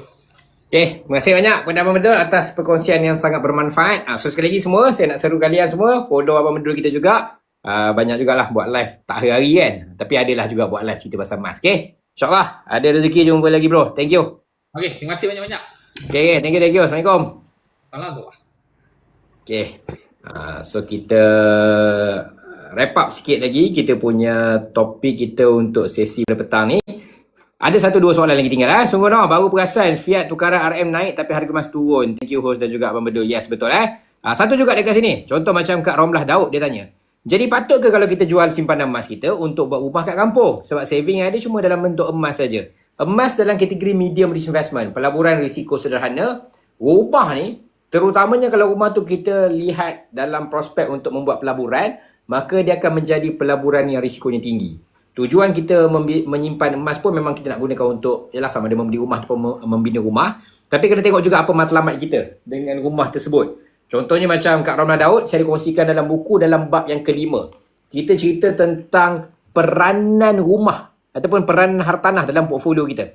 Jadi nak kena tahu juga apa peranan hartanah ataupun rumah yang sedang disasarkan dekat situ. Kalau betul mengena, mungkin boleh ambil sedikit simpanan tadi pergi ke high risk investment. Tapi kalau memang melihat hanya kepada pelaburan semata-mata, maka kena berhati-hati. Sebab rumah bukannya aset yang mudah untuk kita cairkan, mudah untuk kita jual. Okay? So nanti Puan Romlah, mungkin saya boleh sarankan Puan kalau belum baca lagi, nanti boleh dapatkan buku ni, boleh baca dengan lebih lanjut. Untuk tinggal kat kampung, dipersilakan. Kalau nak tinggal kat kampung, maka bolehlah ambil pertimbangan. Jadikan hartanah sebagai kediaman, bukannya pelaburan. Okay? So nanti Kak Romlah boleh baca lebih lanjut dalam buku ni. Dalam bab yang kelima, kita cerita tentang peranan aset yang kita nak bina tadi, insyaAllah. Okay, sebelum itulah halalang kita habis dalam buku 4.5, ada 15 minit lagi. Saya akan cuba jawab satu persatu soalan yang kalian ajukan. Boleh tak semua yang ada dalam live sekarang, kalian tekan beg kuning dekat ruangan bawah, kemudian bantu untuk add to cart, masukkan buku ni dalam troli masing-masing. Semua yang ada dalam live sekarang ni, sebab kita nak dapatkan engagement sikit. Semua yang ada dalam live, kalian tekan beg kuning kat bawah, add to cart, masukkan buku dalam troli masing-masing. Ini buku pemula, bangsa 6 angka, 6 langkah untuk capai 100,000 yang pertama, 6 tangga nak menuju ke 6 angka. Nak bina 100,000 yang pertama tadi. Formula, tips, teori semua kita kongsikan dalam buku ni. Saya sendiri buat formula-formula tersebut secara praktikalnya. Saya capai 100,000 yang pertama mengambil masa 20 tahun. So, alhamdulillah, capai pada usia 25. Yang ini dalam buku yang pertama, 6 angka menjelang 25. Kemudian nanti kalian boleh sambung dalam buku sequel dia. Tajuknya 6 angka menjelang Disember. Kali ni kita letakkan sasaran nak capai 100,000 sekali lagi. So pergi menjadi bangsa 6 angka kali kedua, capai 200,000. Dan alhamdulillah pada hari ni dengan sukacita kita nak kongsikan, kita ada 180 orang rakan-rakan yang 180 orang, betul? Okay? Yang dah sama-sama jadi bangsa 6 angka 180 orang yang dah sama-sama capai 100,000 yang pertama. Okay, Kalau nampak harga bawah 100 untuk 3 buah buku, combo 3 ni, kalau kalian nampak harga bawah 100, saya sarankan kalian proceed untuk check out terus. 3 buku ni harga asal dia 100 lebih. Tapi kalau nampak harga bawah 100, maknanya dapat diskaun lah. Kalau TikTok dia bagi voucher, mungkin lebih lagi diskaun kat situ. Tapi kalau nampak harga bawah 100, maka kalian dah dapat diskaun yang baik dekat situ, insyaAllah. Siapa nak dapatkan satu-satu buku pun boleh juga. Nanti boleh maklumkan dekat ruangan komen. Saya akan letakkan beg kuning ikut kepada buku mana yang kalian nak dapatkan. So sekarang saya kena cabut dulu beg kuning dekat sini supaya dia tak ganggu kita punya sesi live. Alright, so ada 1-2 soalan lagi tinggal. Saya nak cuba jawab satu persatu soalan kalian semua. Sambil-sambil tu yang ada dalam live, boleh juga sama-sama tekan follow button dekat atas. Yang belum follow kami lagi, yang dah follow tekan gambar hati warna oranye dekat atas. Kita letakkan sasaran untuk mendapat lebih ramai members dalam live ni. Diana tanya, ada suggestion beli emas fizikal ataupun digital emas more better? Ini bukan emas, okay? Tapi ini adalah gambaran kepada sebuah kad emas yang mana tengah-tengah ni ada emasnya. Kenapa saya tunjuk contoh power bank ni?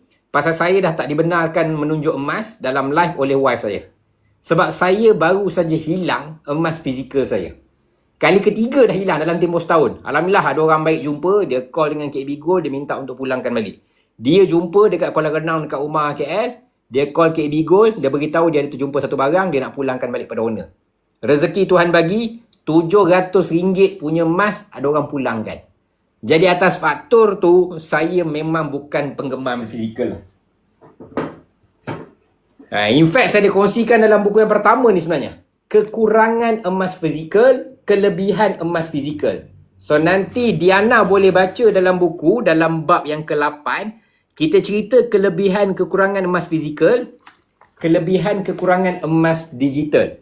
Dulu kita tak panggil emas digital, dulu kita panggil emas buku account.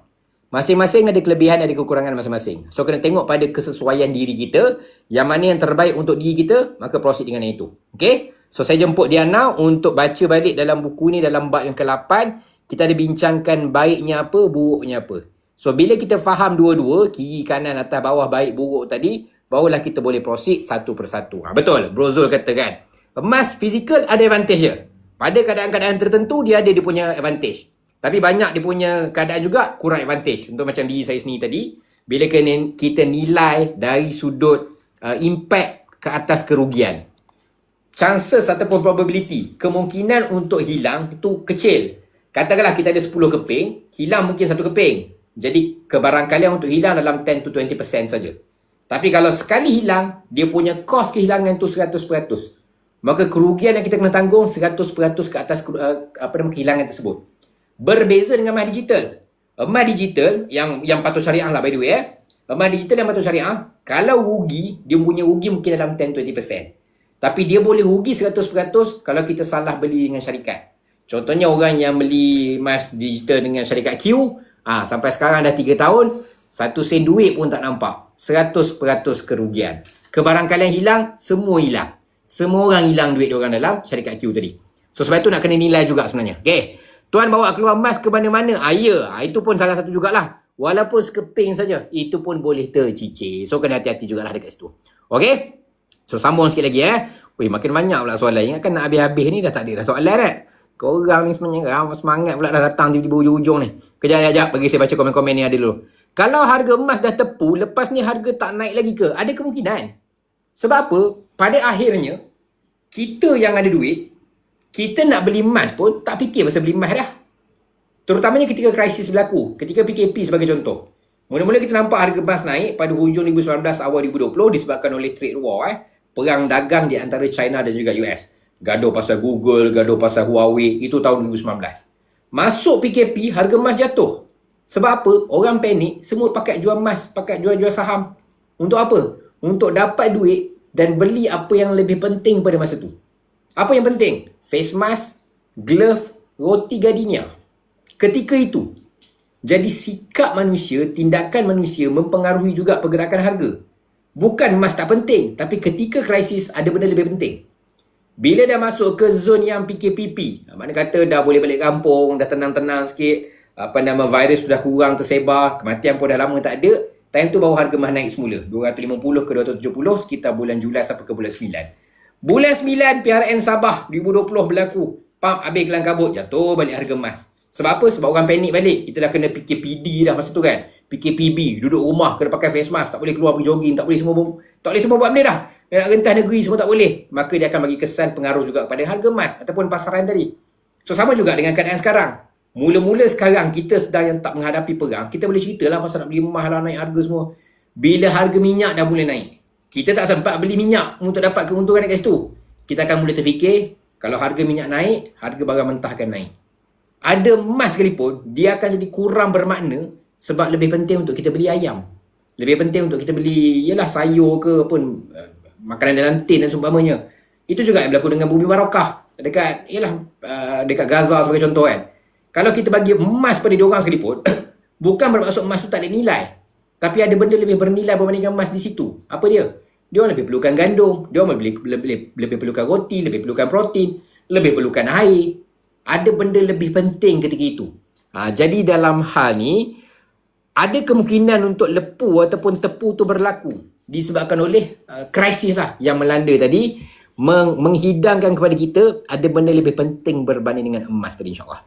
Alright, boleh? Okay, so sambung lagi sikit Sekejap. Saya berhenti soalan kat mana dah tadi Suggestion. Sami-sami tu lah. Semua 180 orang. Boleh tak sama-sama bantu untuk double tap dan juga like? InsyaAllah naikkan sikit engagement. Pergi sampai ke 20,000 like yang pertama. Yang belum follow kami lagi, boleh tekan follow button dekat atas. Yang belum jadi members, dekat sini TikTok dia ada letak sasaran untuk kita capai members pergi menjadi 100 orang. Sekarang ada 89 members. Kita ada 180 orang ni. Ni kalau semua orang tekan gambar hati warna oranye ni, settle dah member kita 200 orang. At least kita target dalam 100 lah. Jadi boleh tak semua 180 orang yang ada dalam live ni, kalian tekan gambar hati warna oranye. Kalau tak nampak gambar hati warna oranye, hari ni Jumaat satu, minggu depan Jumaat 2, Raya, tak. Kalau tak nampak, mana kata korang nampak gambar follow button lah. So kalau nampak follow button tu, tekanlah follow button dekat situ insyaAllah. Okay? Jika hilang ni space, risiko campur ruginya jadi 100% tepat sekali. Okay. Kasihku 13. Ada soalan yang bagus. Boleh tak kasihku tekan follow button ke atas untuk bertanya soalan? Nanti saya akan jawabkan soalan ni. Sekarang saya dahulukan soalan daripada rakan-rakan followers dulu. Norin Shah dia tanya, macam mana dengan emas perhiasan? Dari segi nilai, emas 999 lebih tinggi nilai dia. Sebab apa? Sebab dia pure gold. Dia memang emas betul. Kalau kita bercerita pasal pelaburan, maka kita tumpukan kepada emas 999. Emas perhiasan dia ada kos tambahan. Kos craftsmanship dia, kos nak membentuk dia menjadi barang hiasan, sentimental cost pada emas perhiasan dekat situ. Jadi yang kita banyak cerita dekat sini emas-emas lah, bukan emas perhiasan lah.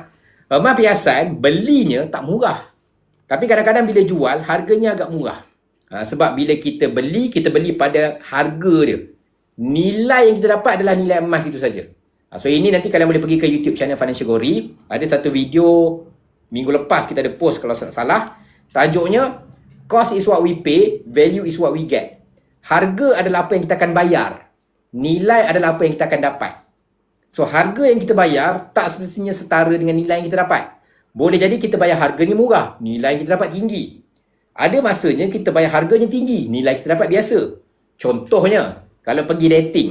Ni contoh lah, nak lagi mudah faham sikit lah. Pergi dating berdua. Pergi dating ni, kalau bayar makanan yang simple pun, harga yang kita bayar tu murah pun, kalau dah cintun, nilai dia luar biasa. Pasal hati tu ada bunga-bunga.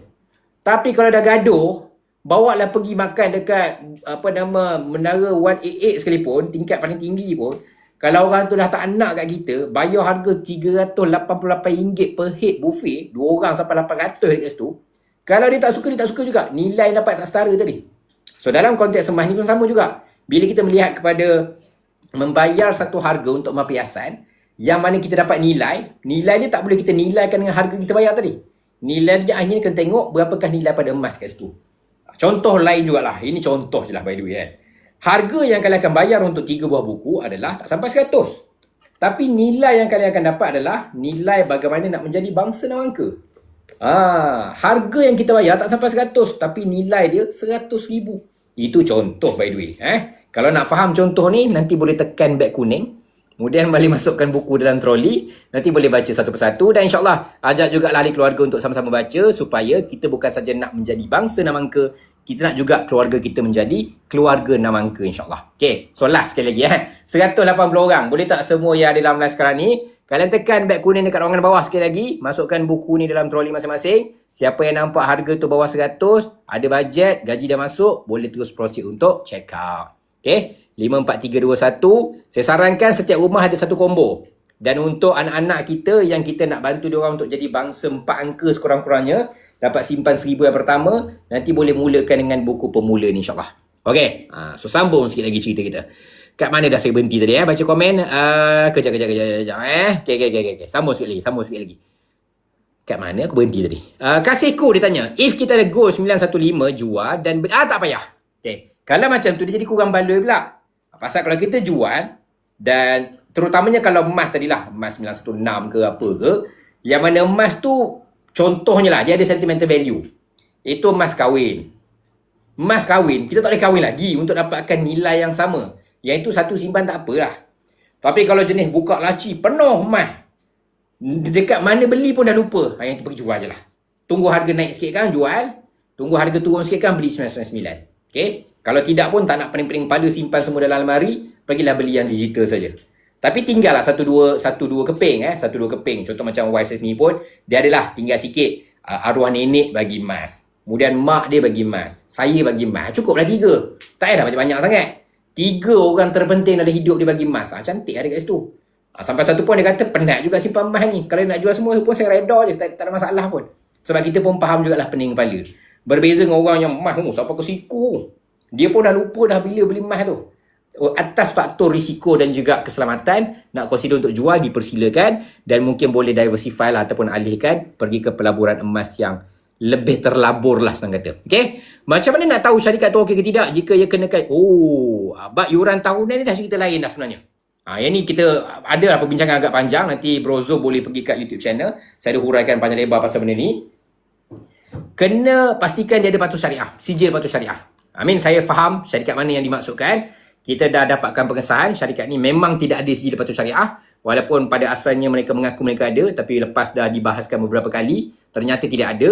Saya tak nak pergilah pasal yuran tahunan itu semua. Ustaz Ariba pun dah ada huraikan, dah ada bincangkan. Sepatutnya kalau nak beli emas, maka kena dapat emas lah. Dia bukannya masuk ada yuran pula. Yang beli sana, beli sini, harga berbeza untuk orang ni, orang tu.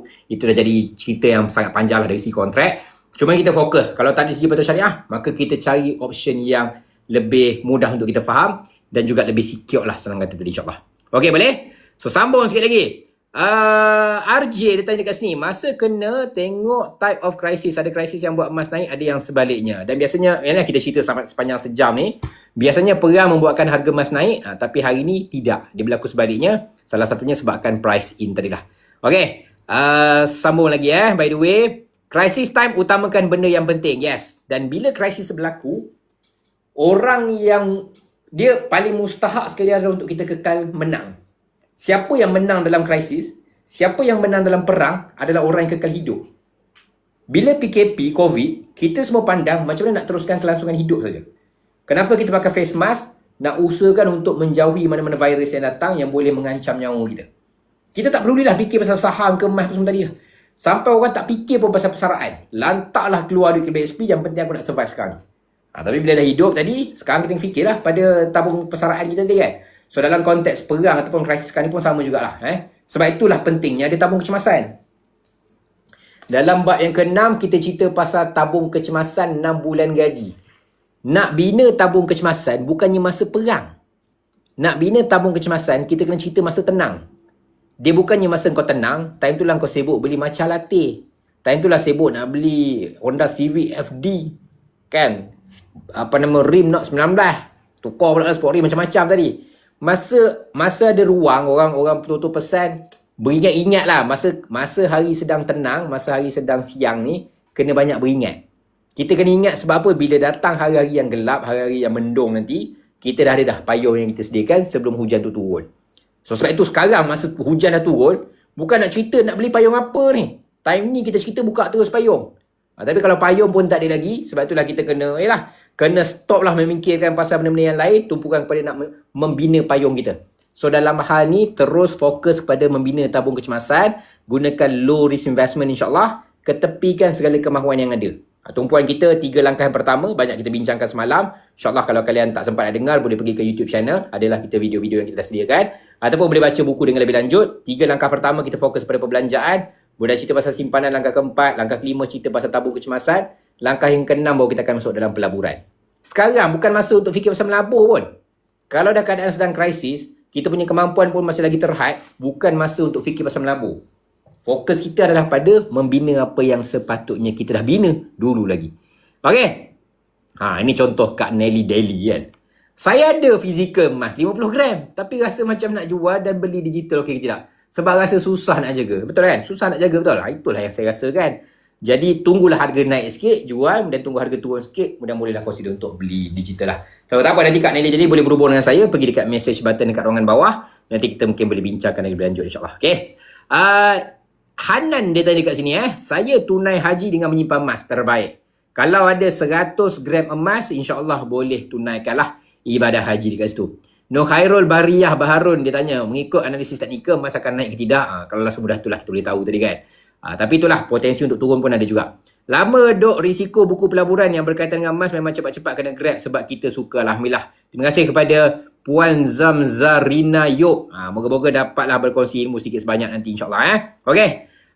Lain. Ada lagi ke soalan dekat sini? Kita pun nak masuk ke waktu asar dekat sini Okey, settle habis. So no worry. Hari ni kita cerita keadaan-keadaan yang agak merunsingkan lah. Salam tuan, baru masuk dah lama ke live dah nak habis dah pun. Okay? Kita ada hari siang, kita ada hari malam. Kan? Memang tuan dah cerita lah. Ada siang, ada malam, ada cerah, ada gelap. Ada kiri, ada kanan, ada utara, ada selatan, ada timur, ada barat. So kita bukan cerita pada krisis memanjang. Kita cerita emas ni bukannya harga masa tengah naik je. Masa harga tengah turun. Kalau boleh cari balik konten-konten Financial Glory. Ketika tahun 2016-2017, harga emas turun sampai RM150 per gram. Tahun 2018 bulan 8. 2018 bulan 8, harga turun sampai 152 per gram. Kita tetap cerita juga tentang harga emas. Dan bukan saja emas, hampir semua aset kita ceritakan juga. Sebagai contoh tadi saya ada sentuh tentang kripto. Harganya ada sedikit peningkatan pada petang ini. Hijau. So, kenapa kita cerita? Sebab kita nak lengkapkan keseluruhan portfolio kita dalam konteks kewangan ni. Dia bukan saja soal cerita pasal pelaburan. Pengurusan kewangan, perbelanjaan, itu semua antara yang kita bincangkan. Jadi kepada yang belum follow kami lagi, boleh tekan follow button. Dan semua ni kita dah huraikan dalam buku terutamanya. Dan kena rujuklah juga sebagai panduan kita insyaAllah. Dan boleh baca, kongsikan juga dengan orang sekeliling. Supaya kita boleh sama-sama menjadi bangsa enam angka. Itu yang paling mustahak. Diana dia tanya, tuan beli kripto dari mana appsnya? Saya beli dengan Luno, berlesen dan adalah kelulusan patuh syariah oleh SSC insyaAllah. Okay. So siapa yang nak tanya pasal kripto, pasal emas, nanti kalian boleh pergi dekat message button dekat ruangan bawah juga insyaAllah. Saya dah tak beli apa-apa investment dah kot. Kumpul duit je buat masa ni. Untuk saya sekarang, okay, adalah 1-2 kaunter yang naik tadi. Saya jual hampir semua. Saya tinggal 1-2 je untuk pergi AGM. Dan memang saya nak keluarkan cash. Nak pindahkan balik masuk kat tempat-tempat yang tenang. Walaupun ada 3 kaunter tadi yang boleh dibeli, saya pun berpandangan benda yang sama jugalah. Kita kena letak tepi sekejap, pening kepala mengadap semua benda yang kelang-kelang kabut ni. Kurangkan risiko dalam high risk investment, so lebihkan dalam low risk investment. Dan akhirnya lah untung rugi is one thing, tapi dalam mencapai financial freedom, peace of mind ni juga penting. Okay, Hanan dia tanya nak order buku boleh? So terus tekan beg kuning dekat ruangan bawah. Saya sarankan dapatkan combo 3 terus, pasal dia ada diskaun. Kalau tak kan korang tanya, bang tak ada diskaun ke, tak ada diskaun ke? Ni, siapa nak dapat diskaun? Tadi Kak Zamzarina kita kot. Dapat harga lebih kurang dalam 80. Cantik harga kat situ. So, cuba komen berapa harga hari ni? Saya pun tak pasti juga. Saya tahu dia bawah 100. Tapi kalau ada rezeki, korang dapat harga lebih daripada tu, lagi cantik lah kan? So, cuba komen dekat ruangan bawah, berapa harga yang kalian nampak? Nak tahu macam mana harga? Tekan beg kuning, kemudian add to cart. Masukkan buku dalam troli. Contoh Cik Jah kata nampak harga 86. Kasihku nampak harga 86. Cantik lah. Diskaun banyak tau.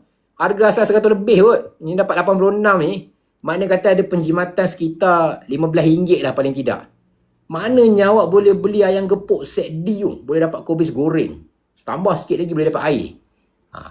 Sambal boleh tambah. Kak Zam kita tadi beli tak sampai 80 pun. So siapa nampak harga bawah 100, bawah 90, proceed je dah untuk check out terus insyaAllah. Okay, boleh? In time of crisis, the best thing to do is to do nothing. Betul juga tu Tak payah pening-pening kepala Okay. waktu krisis sekarang baik simpan ke FD kan? Tidak. FD sebenarnya dia punya deposit ataupun dia punya pulangan agak rendah. Dan nak keluarkan duit dari FD ni susah. Sebab kalau kita keluarkan awal sangat nanti tak dapat dividen. So apa yang boleh dibuat Diana, better masuk dalam ASB je. Dividen pun lebih tinggi dan nak keluar duit bila-bila masa pun boleh juga. Okay, so nanti Diana kalau tanya pasal kripto nanti boleh pergi dekat message button Bila lah nak kupas tajuk emas tak naik tuan? Ini dah panjang lah cerita tadi. Beli je lah Bursa Godina, handle by Bursa Malaysia, trusted, plus rendah, 86 buat 6 kali ansuran. Apa boleh lah, ikut lah macam mana kau nak beli pun. Emas tak uptrend lagi, USD mengukuh. Itu pun antara contoh juga kita boleh tengok. Semua Bumi Putra simpan lah dekat ASB, betul Kenapa emas tak nak naik, menarik? Dah, cerita panjang lah. Sejak lebih dah cerita. Okay, so terima kasih sekali lagi kepada semua yang sudi bersama dengan kita. InsyaAllah kita akan save video ni, jangan risau. Esok saya akan terus post. Sekarang saya hari-hari post video dekat YouTube. Korang pergi je lah dekat sana. Topik hari Jumaat, hari zakat, hari ni tak sempat nak cerita dalam live. So kalian boleh pergi dekat YouTube channel Financial Gori. Kita baru saja upload video berkaitan dengan zakat. Okay. Diana, boleh pergi dekat message button. Diana boleh berhubung dengan saya. Terutamanya kalau Diana dah cukup modal RM300, saya boleh bantu Diana untuk buka account dan nanti boleh terus mulakan pelaburan dengan kripto insyaAllah. Okay, boleh Diana? Sebagai penutup, kita akhiri perbincangan kita dengan surah Al-As dan juga tasbih kafarah. A'udzubillahi minasyaitonirrajim. Bismillahirrahmanirrahim. Wal 'asr innal insana lafi khusr illal ladzina amanu wa 'amilus solihat wa tawassaw bil haqq wa tawassaw bis sabr. Subhanakallahumma wa bihamdika asyhadu an la ilaha illa anta astaghfiruka wa atubu ilaik. Wa sallallahu ala sayidina Muhammad wa ala alihi wa sahbihi wa barik wasallam.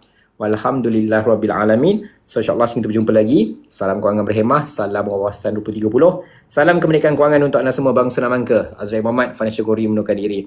Raditu billah rabbah wa bil islami dinah wa bi Muhammadin nabiyya wa rasulullah. Jumpa lagi semua. Ya betul Jana, RM300 minimum. Nanti boleh berhubung dengan saya Pergi dekat message button dekat ruangan bawah. Jumpa lagi semua. Assalamualaikum. Bye bye.